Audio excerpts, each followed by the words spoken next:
title of the video.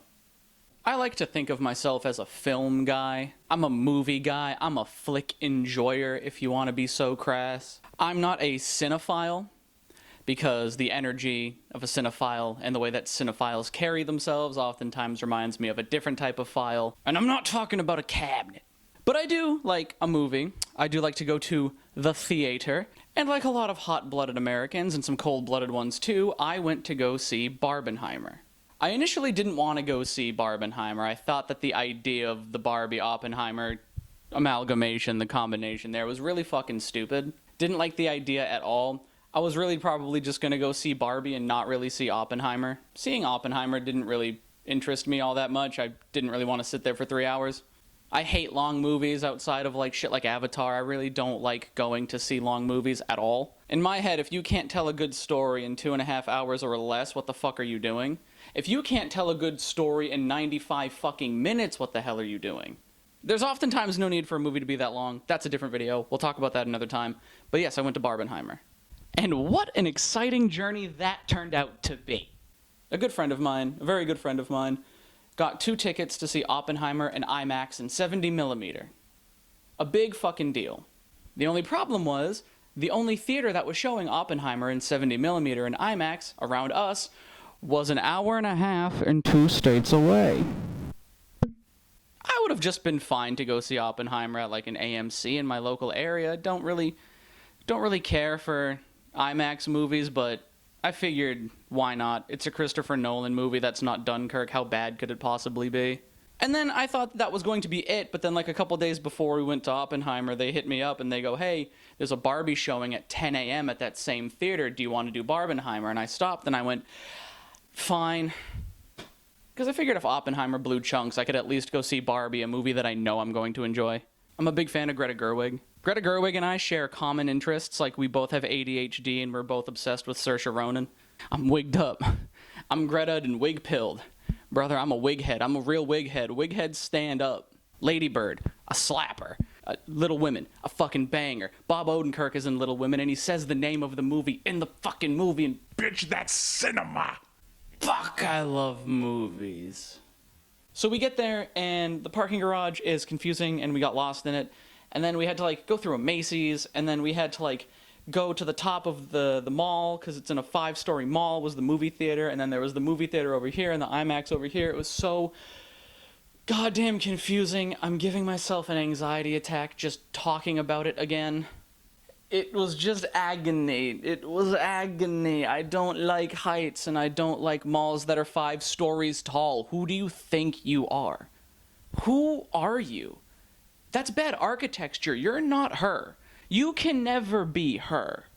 Barbie starts, and I didn't know what to expect out of Barbie, but Barbie was fucking awesome.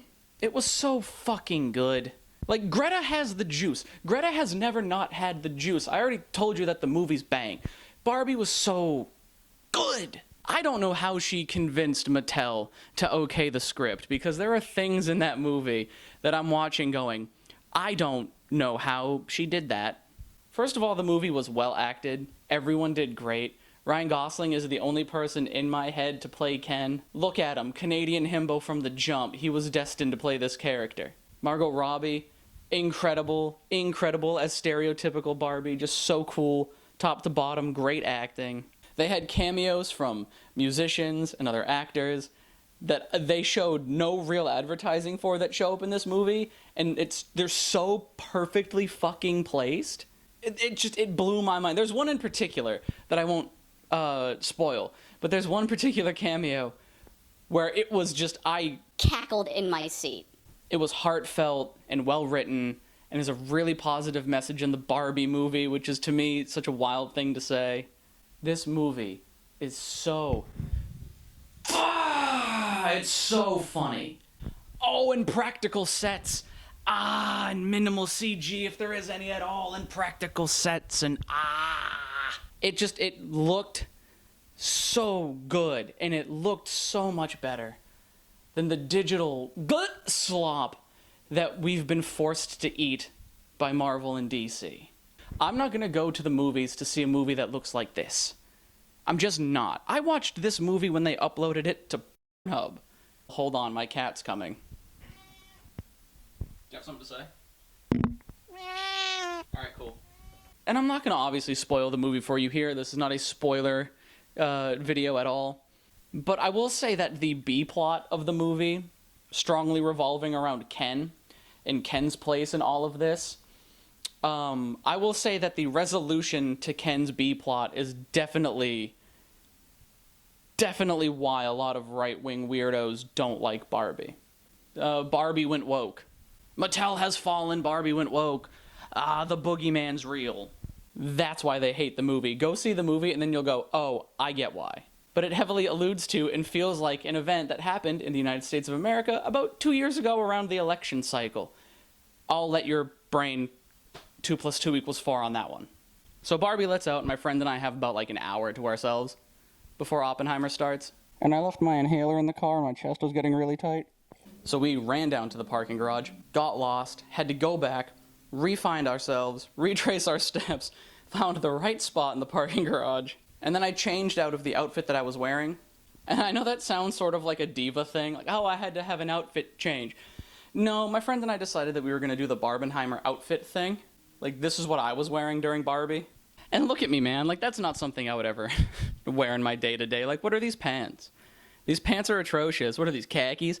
I've worn these pants like twice in my life, man. I don't wear this. This I'll wear every day. This I looked great in.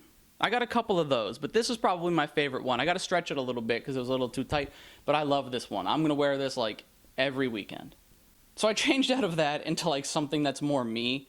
Literally the outfit that I'm wearing now is the one that I wore during Oppenheimer, which is this tank top and these shorts. Because if I'm going to sit 3 hours in an IMAX movie theater screen room, I'm going to be comfy. So we finally sit down for Oppenheimer, and kudos to my friend. They got us incredible seats. Incredible seats. The screen was as big as my ass. Gigantic. And we sat in the back row, like towards the middle of it. We could see the whole thing. It was like immaculate. Shouts out to you. Incredible seat choice. So I had my seat, I had my inhaler, I had my comfy clothes on, and I had a bucket of popcorn so fucking buttery and oily my hands looked like I was cleaning off a baby duck. And now, I genuinely think that Oppenheimer would have been a great movie if it was 20 minutes shorter. Which, don't get me wrong, I thought Oppenheimer was great. I thought it was a great movie. You know, I really enjoyed it. It's literally what, like, A24 fans would be like, this is cinema. It was cinema. I've also never known the touch of a woman and I'll be a virgin forever, but it's their fault, because women... It was that. But it really was incredible. But it was too long.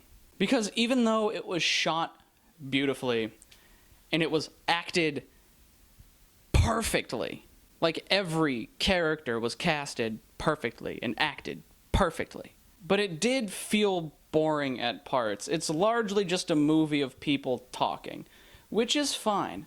I don't mind that.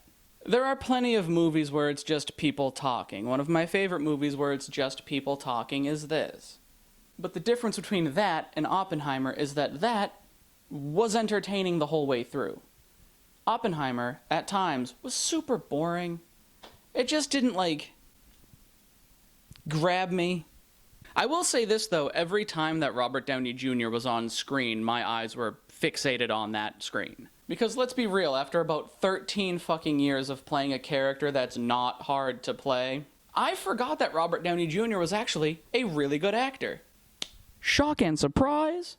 If he doesn't get an Oscar nod for Best Supporting for this movie, I'm going to be absolutely flabbergasted. They put a lot of big-name actors into really tiny roles, and only Christopher Nolan has the juice to do that. He put my man Kenneth as Niels Bohr. That's crazy. I'm not going to call him necessarily the biggest actor, but my man had Josh Peck in there. My man had Oscar winner Rami Malek in there, and he only had like 5 lines in the whole movie. Like, this movie, yeah, there was just a lot. And yeah, I was honestly shocked that they detonated the bomb, and we got to see the bomb go off, and it was a really faithful recreation of the atomic bomb test.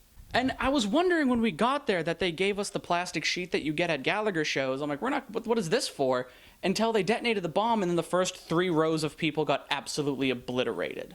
I'm not kidding, like 30 people died at my showing, and we were covered in like filth and viscous goo. It was fucking sick. The last 45 minutes of the movie filled me with such an existential dread that when the credits finally rolled, I got up out of my seat and I thought I was going to have a panic attack. That's the Nolan magic. That's something only that guy can pull off. And then we're done. And we're going home. And it's an hour-and-a-half drive back. And I don't know if it was because I was dehydrated or all I had to eat was popcorn for 6 hours that we were in a mall. But I felt something in my brain snap. We were just driving back, and it was a long stretch of highway, and I remember just staring at the road. I kind of looked like Cillian Murphy in like every advertisement for Oppenheimer. Because I was seeing a trend on the horizon that I'm not sure is a good trend. I think movie executives are going to miss the point of the word-of-mouth phenomenon that is Barbenheimer. I think that they are going to try to recreate this with movies down the line. You're already seeing it with Saw 10 and Paw Patrol. They're calling it Saw Patrol. That's fucking stupid. Like, you can already see that they're artificially recreating that type of hype, and I don't think it's going to work in the long term. But I see it becoming the new normal for movies, and that does frighten me. Because on one hand, yeah, it's going to get people to go to the movies, and I love when people go to the movies, and it's also going to get people to see things that they might not normally see. That's cool, but on the other hand, I can see it getting old so fast and so quickly. I saw people over time going, "Do you gonna go see the new Barbenheimer thing?" And I just had that vision, and my vision went black and white, and I almost just drove the car into a ravine. I think Barbenheimer broke my brain. And now I need to go lie down.